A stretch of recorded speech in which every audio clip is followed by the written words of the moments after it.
las situaciones, primero vimos lo oclusivo y ahora vamos a lo que va a provocar diarreas. El síndrome de absorción intestinal deficiente realmente lo que provoca es una diarrea porque no se pueden absorber los nutrientes.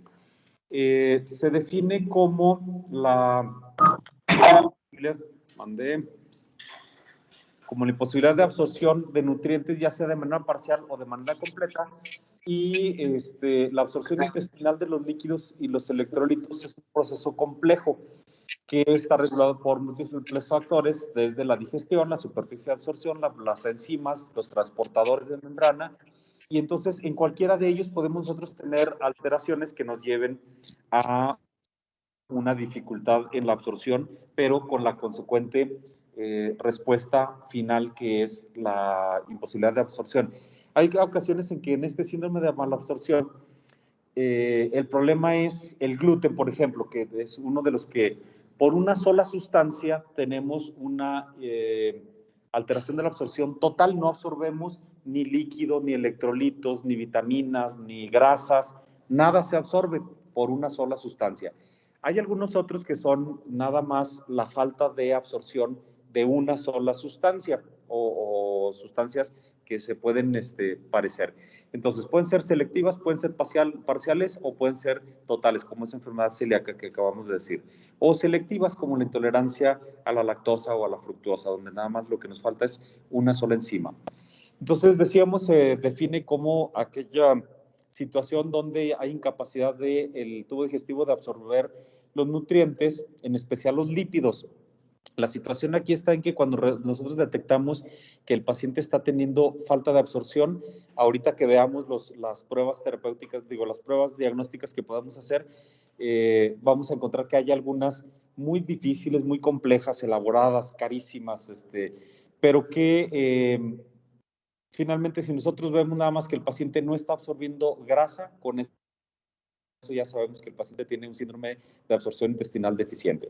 Entonces, decíamos, puede estar el problema en la secuencia fisiológica de absorción, en la mucosa o en la posmucosa. En cualquiera de los tres sitios puede estar el problema.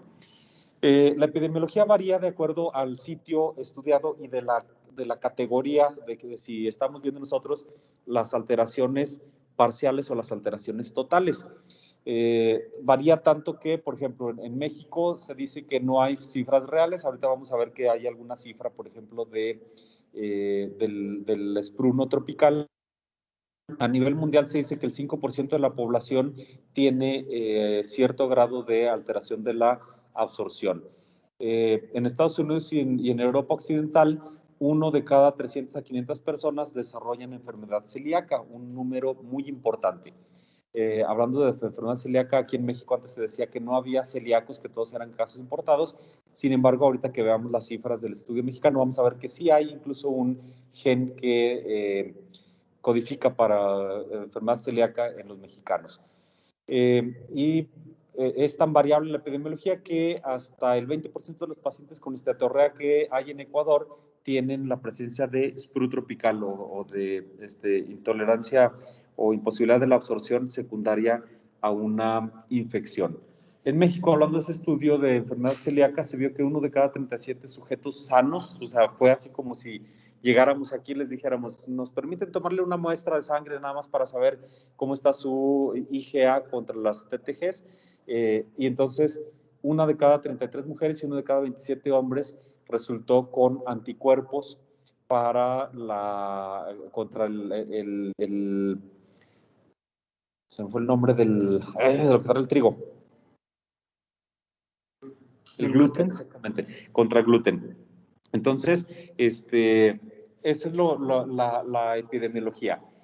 ¿Qué es lo que sucede? Puede haber causas congénitas o causas adquiridas del síndrome de absorción intestinal deficiente, desde situaciones se dice mala digestión porque es falta de enzimas para poder digerir o falta incluso de ácido clorhídrico, y entonces en el proceso del tubo digestivo superior la absorción se encuentra alterada por esa falta de digestión de los nutrientes. No se pueden romper los enlaces que traen los nutrientes.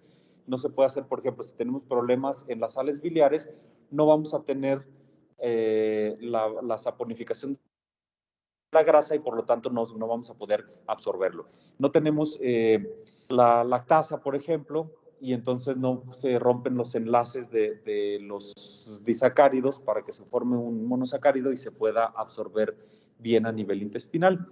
Algunas situaciones de superficie de absorción, donde está el intestino corto, por ejemplo, la enfermedad de Crohn, el CUSI, que nos pueden llevar a esa alteración de la absorción. O alteraciones inflamatorias, otra vez el Crohn provoca datos de inflamación. O la enfermedad celíaca también es la acumulación de fagocitos en la lámina propia y que evita la absorción. Los trastornos de la motilidad, los efectos en los sistemas de transporte, la sobrepoblación bacteriana y algunos otros que vamos a ver ahorita en un ratito, un poco más desglosados. Entonces, los que afectan la superficie de absorción, todos esos 3.757 causas de falta de superficie de absorción. Otras 8.200 donde tenemos problemas de inflamación o infiltración hacia la pared del intestino y que evita la absorción nada más por estar en contacto.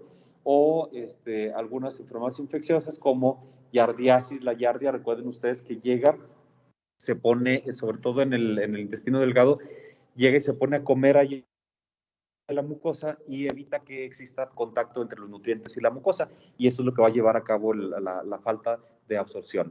Y algunas otras enfermedades de Whipple que ahorita vamos a platicar un poquito de ella, y las tuberculosis intestinales. Las que afectan el proceso enzimático, cualquiera de las situaciones que nos lleven tanto a la falta de formación o de presencia de enzimas, como a las que tienen efectos de inhibición, como el Orlistat, por ejemplo, que evita la absorción de grasas, causan inhibición de la lipasa y entonces no va a tener el paciente la absorción de grasa. Hasta situaciones como sobrepoblación bacteriana, donde tenemos desconjugación de las sales biliares por ciertos tipos de bacterias, sobre todo la Escherichia coli tiene una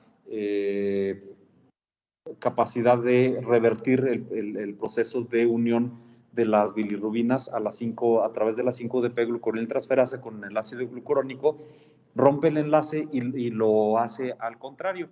Y entonces son sales biliares inactivas que no nos permiten el proceso de digestión.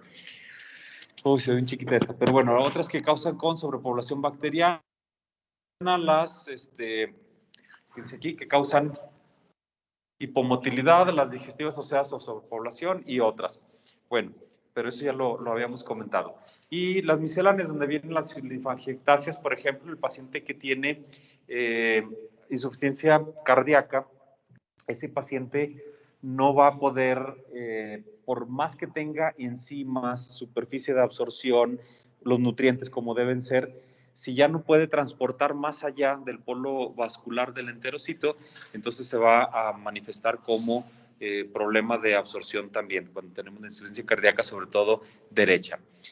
Entonces, es un montón de cosas que nos pueden provocar toda esta situación. Puede ir desde todas las que ya hemos visto ahorita que están resumidas en esta diapositiva, donde tenemos problemas en cualquiera de estos lugares.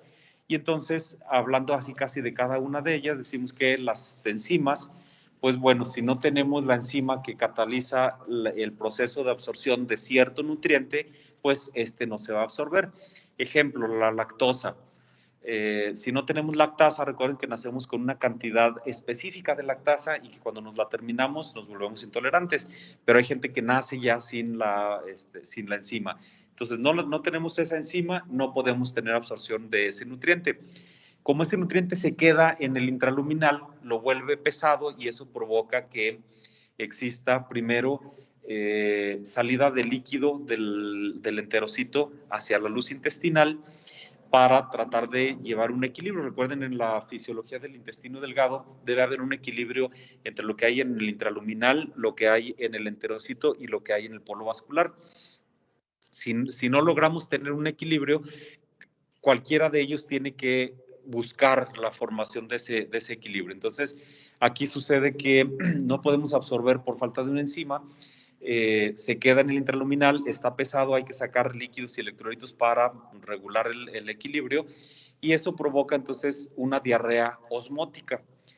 nos provoca alteración de otros sistemas, nos provoca alteraciones bacterianas, fermentación a nivel de bacterias, algunas normales que deben estar en cantidades pequeñas, pero que como no se puede absorber por nosotros y la bacteria sí puede utilizarlo como medio de energía, entonces las bacterias comienzan a proliferar y nos provocan toda la situación de problemas como estos. Problemas específicos así que nos pueden llevar a deficiencias de absorción, la pancreatitis crónica, por ejemplo, la fibrosis quística en los niños que cursa con insuficiencia pancreática también.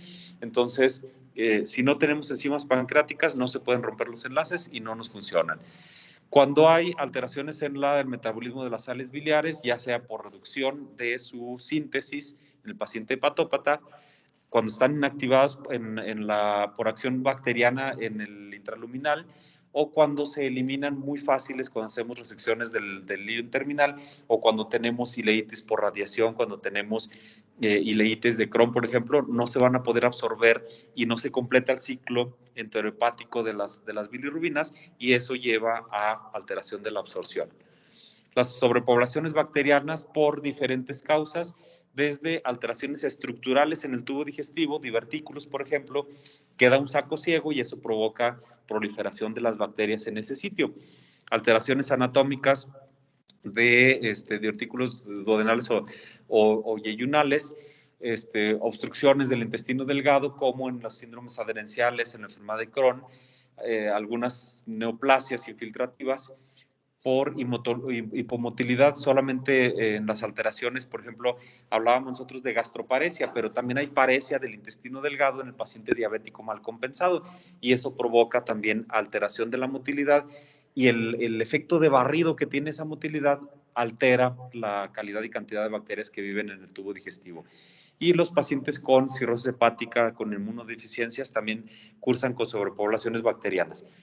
Sin embargo, no es las únicas cosas que nos pueden llevar a sobrepoblación bacteriana. También puede haber sobrepoblación bacteriana cuando nosotros barremos la microbiota normal del intestino, sobre todo con antibióticos. Por eso es importantísimo que se lleven ustedes de gastro el que no deben dar tratamiento antibiótico a las diarreas. Hay una sola indicación de antibiótico en diarreas. Luego la vamos a ver. Cuando lo veamos, les voy a volver a decir, esta es la única indicación. Luego la investigan y me dicen cuál es la única indicación de antibiótico. Y es porque tiene la potencialidad de provocar brotes. Nada más por eso. Si no, también como se elimina solita esa bacteria, que se llama Shigella, podríamos no utilizar antibióticos ni siquiera en ella. Entonces, no den antibióticos en las diarreas, ¿sale? Y menos cuando estamos ante una situación de síndromes de malabsorción por cualquier otra causa. En las sobrepoblaciones bacterianas, pues bueno, la formación de grandes cantidades de bacterias que no deberían de estar ahí en el tubo digestivo provocan esa malabsorción de grasas, de vitaminas, los utilizan ellos para sus procesos metabólicos y evitan que uno los esté consumiendo. De déficit de enzimas ya lo habíamos visto. Alteraciones específicas de la mucosa, donde tenemos problemas de crecimiento de las vellosidades del enterocito, donde tenemos aplanamiento de las vellosidades o la ocupación de esas vellosidades por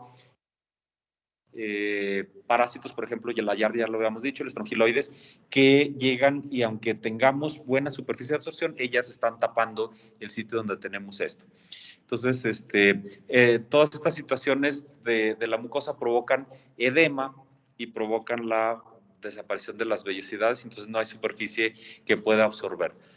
Las alteraciones de absorción, como la enfermedad celíaca, por ejemplo, donde tenemos una propensión genética a la atrofia de las vellosidades, al incremento de linfocitos intraepiteliales y a la infiltración de células inflamatorias en la lámina propia, que evita la absorción, todo mediado por la presencia de gluten. Nada más llega el gluten y provoca toda esa respuesta inflamatoria y nos evita que el paciente pueda tener absorción. Bueno, es importante, me regreso un poquito a la enfermedad celíaca, es importante que cuando nosotros sospechemos de enfermedad celíaca, y es fácil sospecharla porque el paciente viene y les dice, es que tengo diarrea y la diarrea se me provoca cada vez que como y nos dice algo que lleva gluten. Pasta, cuando como pan, cuando voy a las pizzas, cuando me voy a las salitas, ahorita hoy que es viernes y que las salitas con las cervezas al 2x1, además hace calor y da sed, se van las cervezas y comienza con la diarrea el paciente. Es fácil sospechar entonces de la intolerancia al gluten. Y también cuando vean un paciente con posibilidad de intolerancia al gluten, en lugar de hacerle la batería de estudios carísimos, difíciles que se pueden hacer en ellos, lo que se recomienda es que le pregunten si tiene primos, hermanos, familiares cercanos con intolerancia al gluten. Cuando nos dicen que sí, pues ya el diagnóstico ya lo tenemos. Y el tratamiento es realmente la dieta de restricción, que el paciente no consuma gluten. Afortunadamente ahorita tenemos ya la mayoría de alimentos que le gustan a la gente y que llevan gluten, los tenemos sin gluten, pasteles sin gluten, pizzas sin gluten, pastas libres de gluten. Entonces hay muy buena oportunidad de que el paciente sí haga esa dieta de restricción. Otra de las situaciones que provocan alteración de la absorción a nivel de la mucosa es el sprue tropical. El sprue tropical es un problema que se asocia a diarrea crónica, malabsorción de sustancias que no tienen relación entre ellas, como la delta-gilosa y la vitamina B12, y que se dice que tiene un origen infeccioso. No se ha identificado exactamente qué germen sea el que provoque el sprue tropical, pero se ve que las personas que viven en áreas tropicales o los que visitan áreas tropicales y comienzan con datos de absorción intestinal deficiente, si les damos antibióticos, es otra de las causas, de las indicaciones del sprue tropical. Pero aquí es así anecdótico ver un paciente con sprue tropical. Responden al tratamiento con antibiótico. Entonces, por eso se sugiere un origen infeccioso, aunque no se tiene así comprobado completamente. Provoca alteraciones de la absorción y, por lo tanto, alteraciones de la nutrición, anormalidades histológicas inespecíficas de la mucosa, también nada más por la infiltración de fagocitos y una anemia por deficiencia de folato. Entonces, el tratamiento es el antibiótico. Podemos utilizar en este caso trimethoprim sulfa o quinolonas como es la ciprofloxacina, más la reposición del ácido fólico, y se les da vitamina B12 también para que controlen. Las alteraciones en el transporte, ya decíamos, por obstrucción linfática, por aumento de la presión linfática. En la obstrucción están la tuberculosis, los linfomas, la fibrosis, y en el aumento de la presión, la insuficiencia cardíaca del lado derecho, que no permite el transporte más allá de la mucosa, y entonces se queda todo acumulado y nos provoca el síndrome de absorción intestinal deficiente. El cuadro clínico es un cuadro clínico que se caracteriza por diarrea y por la imposibilidad de absorción. Aquí en este cuadrito ven ustedes, por ejemplo, que tenemos signos y síntomas en diferentes sistemas como consecuencia de alguna cosa, pero el paciente se presenta con diarrea. La diarrea tiene la característica de que es una diarrea explosiva. El paciente tiene que salir primero, es una diarrea con urgencia para evacuar. Le llega la sensación, el paciente tiene que salir corriendo al baño, si no, no llega. Llega al baño y es una diarrea explosiva. Es una diarrea que, como no está absorbiendo sobre todo grasas, deja la grasa flotando en la taza del baño y se nota, el paciente nos viene y nos dice, eso es que vengo preocupado porque dejé la taza del baño allí llena de grasa. Y se asocia a distensión abdominal, borborigmos. ¿Qué son borborigmos? Los de la casa, borborigmos, ¿no? Cuando escuchamos todo el movimiento del intestino de alguien, o que nosotros percibimos nuestro propio movimiento y decimos, ah, caray, volteo a ver incluso hasta quien se alertó de que mis tripitas se andan moviendo. Esos son los borborigmos. Como hay acumulación de aire y de líquido dentro del lumen intestinal, la motilidad provoca ese sonido de borborigmos. Y el paciente se siente distendido de manera importante, con debilidad, como no está absorbiendo líquidos, electrolitos, nutrientes, pues el paciente está siempre cansado. Entonces, los síntomas aumentan con las comidas disminuyen con el ayuno y respetan el sueño del paciente. El paciente, si no come y si se la pasa dormido, no tiene molestias. En cuanto come, va a tener el problema. Por eso se desnutren los pacientes y por eso llegan con este cuadro clínico que es, perdón, esa diarrea con esas características, la pérdida de peso, la desnutrición y los datos de alteraciones de la absorción de vitaminas específicas de hierro, de calcio, de vitamina B, de vitamina D y anemias megaloblásticas. Hay algunos otros cuadros que cursan con inflamación en algunos otros sitios, como úlceras orales, Raynaud, artralgias, esta enfermedad de Whipple causada por el troferima Whipple, que es un germen que provoca este síndrome de malabsorción y que se puede asociar hasta a demencias, diarreas, alteraciones cardiovasculares, fiebre, y provoca una deficiencia de absorción, sobre todo de cobre.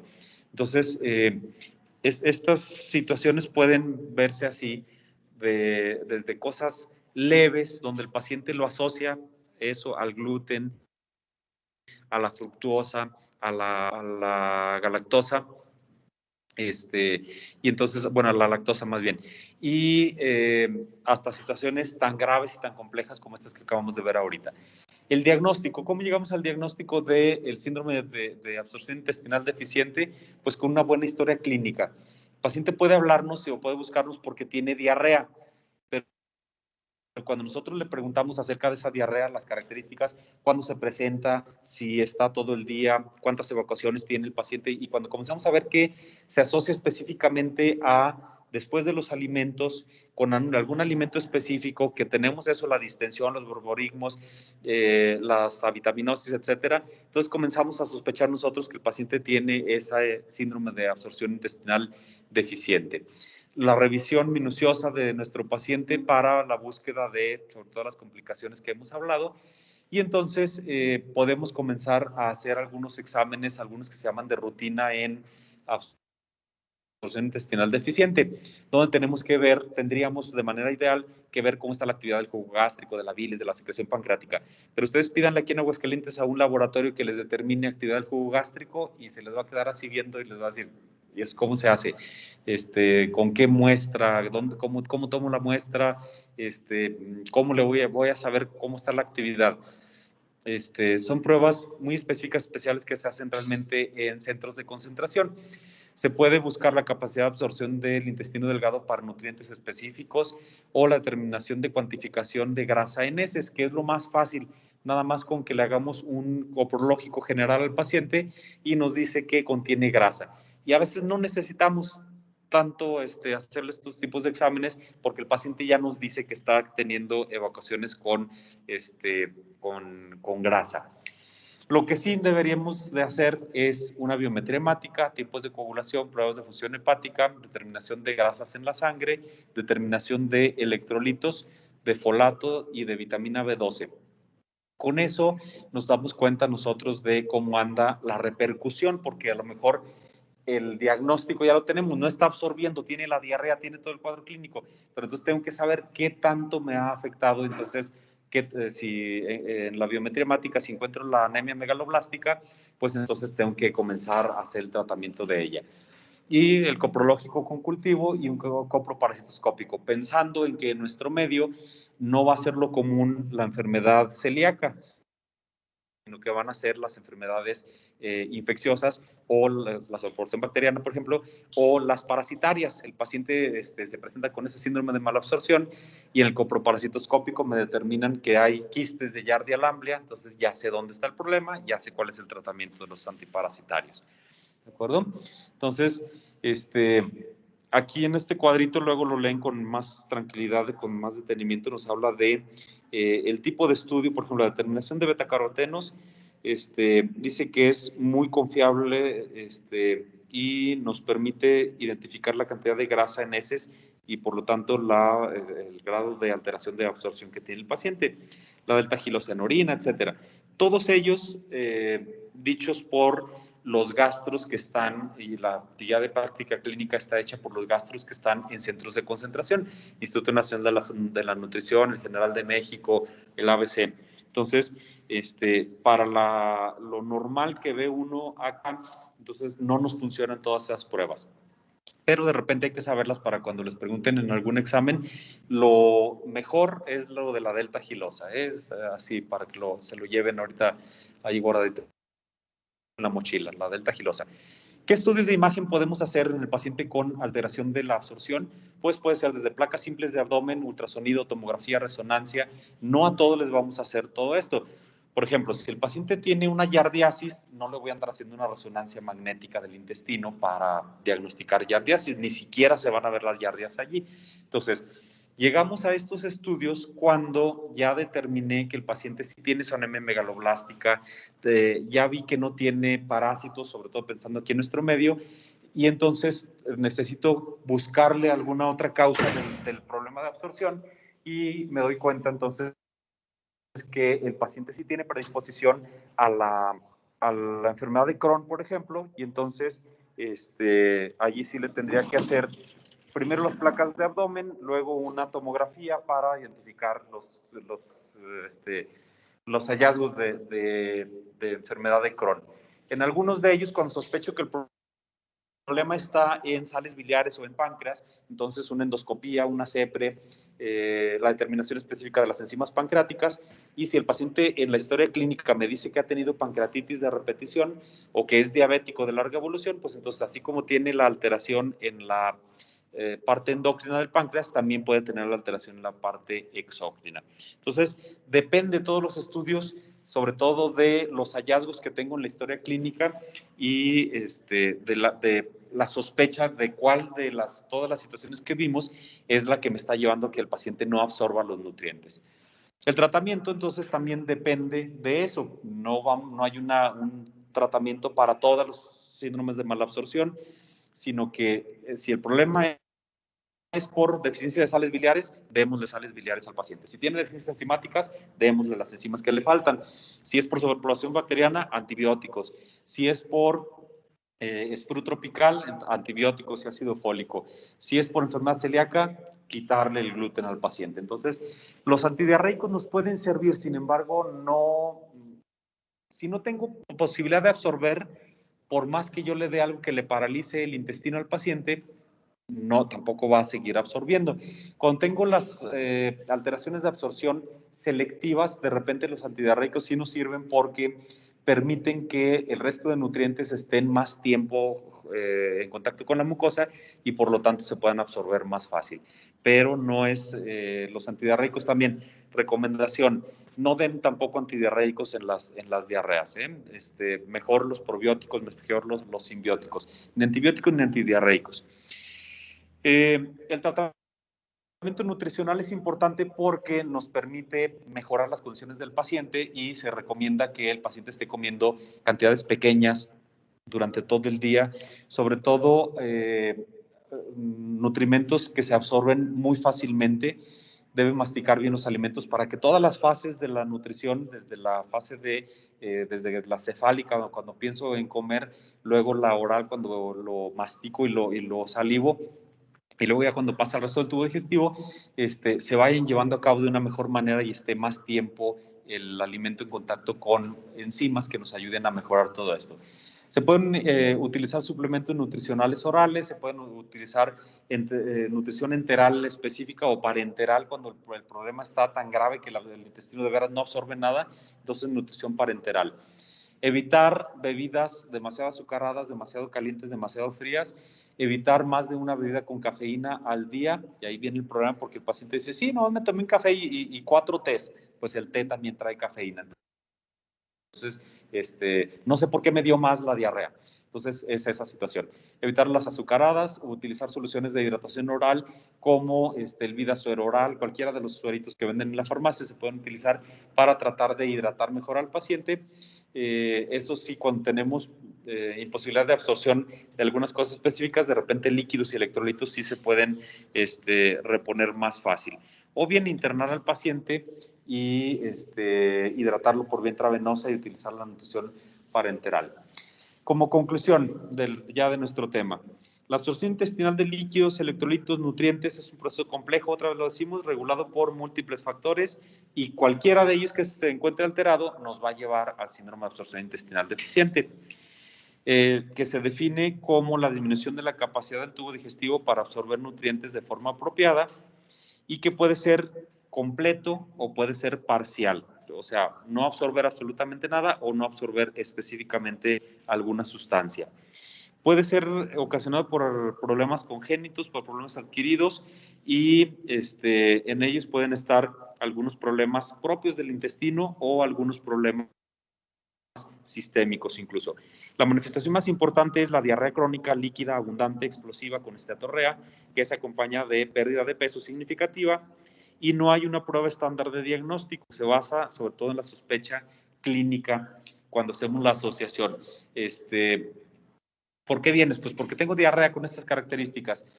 Y empezamos a buscar los antecedentes y nos dice, me comenzó una semana después de que regresé de un viaje que hice a Ecuador, por ejemplo. Allí sería ya demasiado belleza que nos dijera específicamente Ecuador. Pero bueno, sitios donde tenemos climas tropicales. Entonces, regresa el paciente con esa diarrea, entonces lo sospechamos. ¿Sale? El tratamiento está dirigido entonces a resolver la causa de la absorción deficiente del tratamiento farmacológico para el manejo de los síntomas y a restaurar el estado nutricional de nuestro paciente, corrigiendo las deficiencias específicas y atacando la causa real del problema.